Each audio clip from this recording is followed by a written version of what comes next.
Alhamdulillahi alladhi hadana lihadha wama kunna linahtadiya laula an hadana Allah. Assalatu wassalamu ala rasulillah wa ala alihi washabihi amma ba'd. Reka dushimira Imana rero, Imana rurema muhanzi wa byose, Imana ibivuze ikintu ikakibwira iti wakinuwe ba, icyo kintu gihita kiba, wabishaka utabishaka. Allah niwe ugena gahunda zose, Allah niwe ugena ubuzima bwacu, akatugenera amafunguro, akatugenera n'abana dushobora kubyara abavandimwe. Imana iti wowe ubyara abahungu, wowe ubyara abakobwa, cyangwa se Imana ikakuvangira abahungu n'abakobwa, cyangwa se ikakubwira iki ubereri, sibyo ashobora kubyara ku bushobozi bw'Imana abavandimwe. Bityo rero reka dushimire Imana. Naho babandi iyo babwiye Imana imwe rukumbi, urabona bari ariko bari abayisilamu nabo bari mu biki. Professor, reka dutagira Qur'ani ntagatifu nayigezemo rwose 39 umurongo waho wa 45. Qur'ani igice cyaho cya 39 ku murongo wa 45 muze na 5 kugera ku 26. muze itatu na 5 baada billahi minashaitani rajim 39:45 inasema changamka. Kandi iyo havuzwe Allah wenyine, imitima y'abatemera imperuka irabyinubira. urumva umurongo, Imana iravugwa, imitima ikinubira kabisa. havuga shitani, imitima yabo igatuza. komeza uwo murongo. nyamara havuga ibitari we, havuga ibindi bitari Imana, atari Allah, bakanezerwa. komeza 49:6. vuga uti Nyagasani wanjye, muramyi w'ibirere n'isi kabisa, umuramyi w'ibitagaragara n'ibigaragara kabisa, ni wowe uzakiranura abagaragu bawe kubyo batavugaho rumwe. Qur'ani uburyohe bwayo mavandimwe, iyo ni Qur'ani ukuntu iryoshye kabisa. Bityo rero abavandimwe binjiye ejo, tubahaye ikaze kandi mushikame. ariko bajyana nabo abinjiye ejo n'abifuza kwinjira kandi ikaze kuri byose. muze kabisa mwinjire muri Islam. watetse ipira uteka n'ibitoki kandi ikintu tubasabira ni kimwe. Professor, kabiri Qur'ani ndabyumva 208. Qur'ani igice cyaho cya kabiri umurongo wa 208 haranditse hagira hati yemwe abemeye nimwinjire mu Buyisilamu nyabyo. nimwinjire mwese pana akaguru kamwe hanze akandi kakinjira mu Islam. injira mu Islam wese mwubahiriza amategeko n'amabwiriza nyabyo. yego kandi nimuzakurikira inzira za shitani. hagarara gatoya aho ngaho. ubwo ngubwo rero abinjiye hano bavuze amagambo aremereye cyane, ariya magambo arakomeye, ariya magambo nagize itegeko rya mbere ry'Imana ku ntumwa zose hano ku isi. bityo rero abavandimwe binjiye ejo n'abifuza kwinjira umunsi, muzagera mu ngo zanyu babwire bati mwinjiye mu idini rya shitani. Abayisilamu baje kuzimu, abayisilamu basenga amajini, abayisilamu dedede bakavuga amagambo menshi cyane. Sasa twagiye kuzimu, wewe watubonye uri he? banza utubwire kwanza, wewe wari wihishe he? ubwo twahuriyeyo wari uriyo. Islamu rero dusenga Imana imwe rukumbi bavandimwe. Imana izadufashe iyi nzira ya Islamu tuzayibemo, kandi tuzatabaruke turi abayisilamu, tuzatabaruke tuba Islamu. Jambo ni Qur'ani gatoya 12:108. Qur'ani igice cyaho cya 12 ku murongo waho w'108 ni sura bita surati Yusuf. Naam. Vugutia Muhammad. Vugutia Muhammad. Utuniyo nzira yanje. Iyi niyo nzira y'ukuri bavandimwe. Nzira yanje. Woni Muhammad Imana mwamugisha. Kabisa. Mamagarira abantu kugana Allah, kugana Imana imwe rukumbi, ala basira, yani shingiye kubumenyi washingiye kubumenyi muri biriya bitabo mureba buhamye, ana wa mantabani, yani ngiye shingiye kubumenyi buhamye, nge n'abankurikiye. Allahu akbar. Iyo ni Qur'ani baba. Abakurikiye ngo nitwebwe. Iyi niyo nzira y'ukuri. Kandi burya nta numwe nimwe yavuye ku Mana yarangiza ikagera hano ku isi yavuye ku Mana nanjye ndi Imana. Wa subhanallah. Naam, inaendelea. Wa subhanallah, utagatifu nuga Allah. Kandi nje wani Muhammad Imana mwamugisha. Yego. Sinde mubabaji kanyamana. Yeni Qur'ani baba. Neta. Bityo rero nta numwe yavuye ku Mana yagera hano ku isi nati nanjye ndi Imana. Wapi kabisa nayo wabona. Yini yavuye ku Mana yagera hano ku isi nanjye ndi Imana. Naona onoho. Wapi? Mukuru w'igihugu natuma umuntu amutuma muri uyu mudugudu. Yego. Aramutumye. Asa yita umukuru w'igihugu. Abaturage bamuhera bakubita. Uri umubyashoboka se? Ubwo ni mu muhera wone woro umukuru w'igihugu. Bagutumye nawe. Bagukubita. Sumbushino nawe uvuga ko nuza wakagari. Gitifu wakagari. Genda ko gitifu wakagari. Utari uri umukuru w'isa bakwica. Muri Qur'ani gatatu bishimangire. Twagiye muri Qur'ani gatatu 29. Twagiye muri Qur'ani igice cyaho cya gatatu surati Al-Imran. Naam. Aya 29. 29. Qur'ani iragira iti. Changamuka. Nibibaho ko umuntu anayahaye igitabo. Yego. Ubushishozi. Yego. Gukiranura abantu. Yego. Ndetse n'ubuhanuzi. Yego. Maze yarangiza akabwira abantu ati nimube abagaragu banjye. Aho kuba Allah ngo munsenge njyewe aho kugira ngo musenge Imana. Bavandimwe rero yendereya ahubwo yakababwiye ati yego nimuba bamenyi ubaha Allah. Yego. kuko mwigisha igitabo no kubera ko mukiga cyane rwose. Urumva bari hano yuri Qur'ani bavandimwe.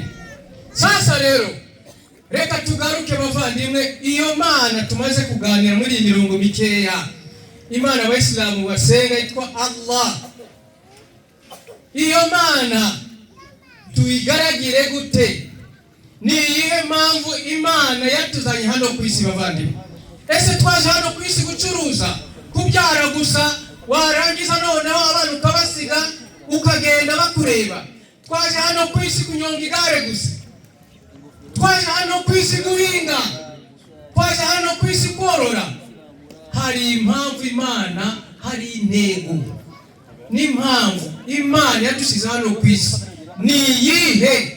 Profesa ndakumva. Qur'an na 5:5 surata Adhariyat 56 aragira ati kandi nta kindi naremye amajini n'abantu, kandi nta kindi naremye amajini n'abantu bitari ukugaragira kugira ngo Imana igaragirwe gusa, nta kindi bavandimwe. Simba cyane amafunguro. Imana nta mafunguro dushakaho, ndetse nubwo bakeneye ko bangaburira. Wapi kabisa. Mu by'ukuri ninjye utanga amafunguro.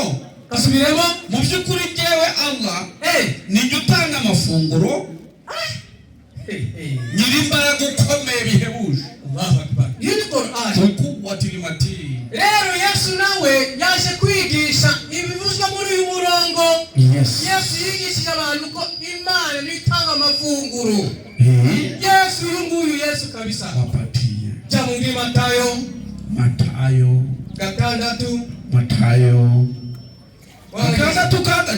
6. Wageze kare. Era ku murongo 25. Soma umutwe w'amagambo kwa 15. 6 25 nahageze rwose umutwe w'amagambo ntimukiganyire bagwiki ntimukiganyire murabyumvisha kuganya muzi cyane icyo mwabyumvise nicyo gituma mbabwira nti yego ntimukiganyire yego ngo mutekereze ubugingo muti tuzarya iki cyangwa muti tuzanywa iki ntimuziganyire ngo mutekereze iby'umubiri wanyu ngo yego tuzambara iki mbese ubugingo ntiburuta ibyo kurya rwose ubugingo kuba uri muzima nibiruta kwambara neza nibiruta biriya byose utunze imibiri niruta imyambaro kabisa nimurebe ibiguruka mu kirere mukurikirira isomo rya Yesu murebe utunyoni mu kirere ntibibiba kabisa ntibibiba nibicuruza ntibisarura ntibihunika mu bigega yego kandi Imana yo mu ijuru irabigaburira nabyo ariko isomo murabyumva mwebwe murimo kubyumva neza mwebwe se nimubiruta cyane mwebwe ni muri tutatunyoni cyane nimubiruta komeza bikabaho kabisa ninde muri mwe wiganyira wabasha kwiyunguraho umukono umwe gusa iyo ni Qur'ani hanyuma Imana igaburira n'agashishi kangaka mureba gatoya wamenya gatunga bakagaburira wamenya kararahe agashishi bityo rero bavandimwe Nabii Sulaiman ni umugabo bitaga Salomo yigeze kureba agashishi kuko Imana yamuhaye kuvugana n'ibintu byose irakareba rikagaduka kibingana ikikomana ntaki mukurikire arakaza agashishi kibingana iki kati mu mwaka ingimeke y'ikintu yaba ari ikigori tuvuge impeke y'ikigori aragafata agapfundirana mu isuka ashyiramo impeke y'ikigori uzi ukuntu yagarutse umwaka ushize asanga kariye igice arakabaza kuki wambeshye karamubwira ngo wowe uri umuntu Imana igaburana niyo nizeye navuze iminota ngaruka kwibagirwa iki gice nzaba ndyaho shaka Imana niguha nawe ujye wizigamira kwizigamira sawa kabisa agashisho urumva kazi kwizigamira Imana ikagaha kizera Imana ko amafunguro ava ku Mana bityo rero bavandimwe bacu ba hano Kindama uyu munsi tubafite ubwo butumwa iyi minsi ibiri kuva ejo n'uyu munsi tuganira namwe kumenya Imana uwaturemye Imana itugaburira Imana mugenga wa byose iyo Mana tuyisenge gute ese tuyisenge dusakuza tuyisenge tuyiririmbira tuyisenge tujya mu bicu Imana tuyisakuriza kuko Imana kuri hafi yacu iratwumva ni ngombwa ko tuyisakuriza banza muri Qur'ani 7:205 twagiye muri Qur'ani igice cya 7 ku murongo wa 205 Changamuka iyo sura bayita surati al-Araf hagati y'ijuru n'umuriro vuba cyane abantu bazaba bafite ibyiza biga Changamuka professor unasingiza nyagasani wawe umutima wawe wadhkuru rabbaka fi nafsika wibombaritse kandi utinye kabisa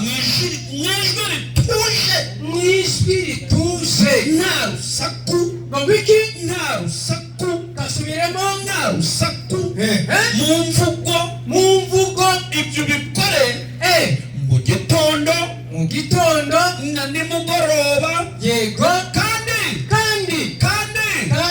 ntuzabe mu barangaye bisobanura ngo ntihazagire ikikurangaza kikuza gusingiza Imana mu gitondo na nimugoroba ngo nibigera mu gitondo wibi gusabiriza Imana burya professor nta kirangaza nk'umuziki burya bidaje cyane uyu muziki burya gukuramo urabona umuziki ushobora kuvugira utagambiriye guceza gucejesha ubona watwawe abana ukaba wagiye wagana no mu rusengero sasa mambo kwisi ubwo rero wagiye kuririmbira Imana ngo uraririmbira Imana birakomeye ntabwo watuza iyo ugiye gusaba ikijumba ku muturanyi wawe ntabwo wagenda usakuza muvandimwe mu muki ntabwo wagenda umuturanyi wawe ndagukunda nakubeho komeri ikijumba yataka urakambara ipantaro yacitse ku kibupi ntabwo byakunda cyangwa ujye ku kagari gusaba urupapuro ngo ugende urimo kubyinira gitifu naza ku rupapuro naza ku umunyeshuri wanjye ntabwo byakunda yafata agasaka muga ngo sora umuntu yafashe uragenda wiromaritse yegosha siko bigendera Yesu se yarasimbukaga kuriye Yesu yasengaga kuriye Yesu ari mu bibazo koko Yesu yarasakuje n'abaririmba kuriya ajya mu bicu kuriya ariterura Yesu niwe nzira ukuri n'ubugingo siko bimezera abantu murahazi ese yasengaga gute Yesu cyambere yasengaga bucece yirombaritse jya muri Matayo gatoya nahagiye 6:5 Matayo aho gaho Matayo igice cya 6 umurongo wa 5 aragira ati cyanamuka Yesu ati nimusenga ntimukamere nk'indyarya yego kuko bakunda gusenga bahagaze mu masinagogi no mu nzira ngo abantu babarebe hagarara gato nahagaze mu nzira ibyo ngibyo nta nubwo tubishidikanyaho murabizi Abayisilamu ntabwo tujya mu mayira twe wapita mu musigiti ariko mu nzira umuntu afite mu nzira kabisa komeza uwo murongo ndababwira yuko ababwira ukuri bamaze kugororerwa ingororano zabo komeza weho n'usenga we musilamu ushaka gusenga ujye winjira mu nzu injira mu cyumba ubanza ukinga urugi yego uhere gusenga Imana mwihereranye yego nuko Imana irebere ibiri mu ijuru yego yumva ibyiherereye yego izakugororera sasa hari urusaku ruri aho ngaho bavandimwe hari ingoma iri aho hari sente iri aho ngaho kwe Yesu yasengaga yibombaritse imbere y'Imana asaba Imana Eloi Eloi lama sabachthani Mana yanjye niki kikundengesheje aho ngaho Yesu yararirimbye ko Abayisilamu rero uko nguko mwabonye abantu bakuru bajya babaha umwanya abana abo bashehe bari hejuru abo basilamu mujye mufata abantu bakuru bahagurutse umwana abantu bakuru bicara bityo rero bavandimwe amasengesho ya Isilamu ni uku nguku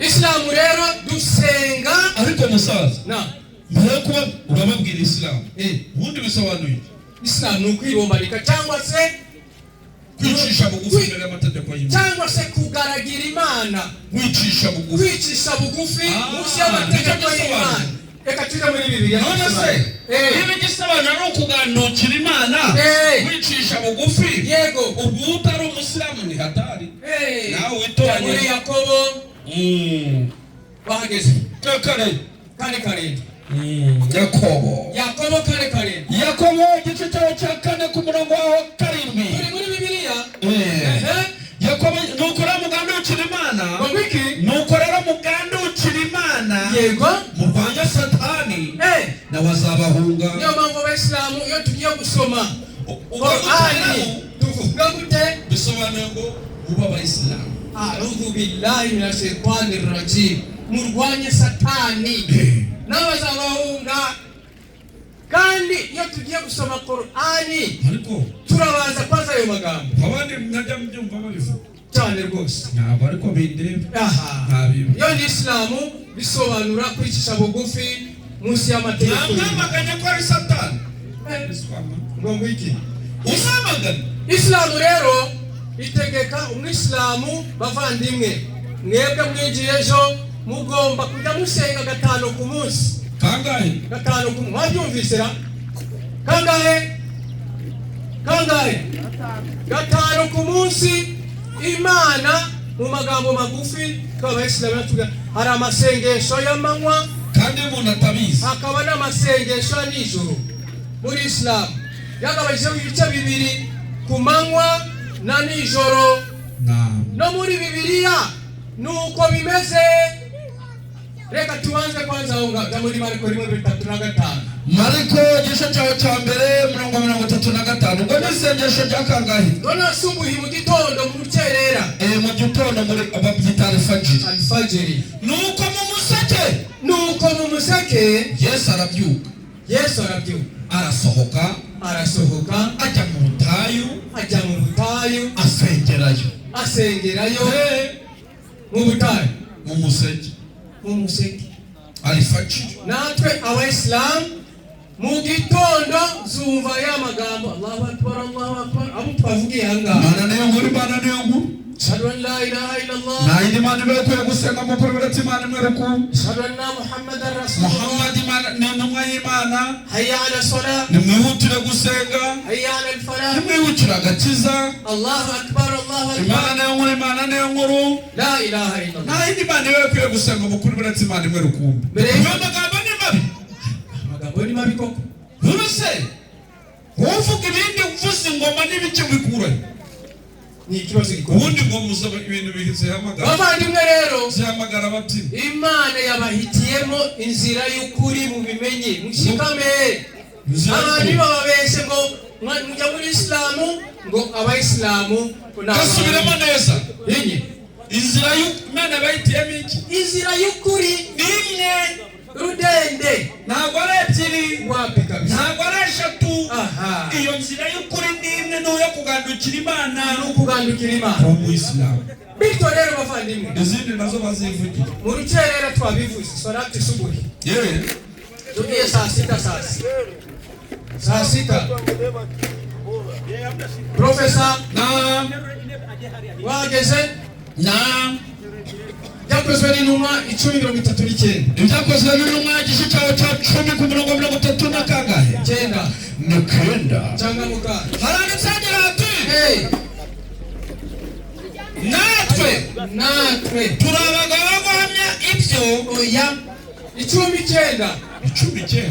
Bukeye bwabo bakiri mu nzira benda gusohora mu mudugudu. Yego benda gusohora mu mudugudu. Yego Petero ajya hejuru y'inzu gusenga mu isaha ya 6. Si isaha ya 6. Ubwo iyo ni guhuri niyo twita isaha ya kanga ya 6. Sawa ngo ni saa 6. Ngo ni saa 6. Ni saa 6. Turi saa 9 rero haraka tuchanga buke gatatu rimwe sijakozwe n'intumwa. Kombo n'intebe ziki. Reka iri somo turaza kurikomeza n'undi munsi nuko Petero n'abana barazamuka umurongo dusoze bajya mu rusengero mu gihe cyo gusenga. Yego aricyo saa 9. Saa 9 na ase inshallah ubwo hanyuma magharibi bugorobye jya muri Matayo 14:23. Matayo 14:23 aragira ati nuko bugorobye Yesu azamuka umusozi wenyine ajya gusenga. Bwari bugorobye hanyuma na Ishayi mpaka na tahajjud n'ibiki byose jya muri Luka 6:12. Luka 6:12 aragira nuko muri iyo minsi avayo ajya ku musozi akesha ijoro asenga Imana. Yesu rero yari umusiramu nkatwe kabisa.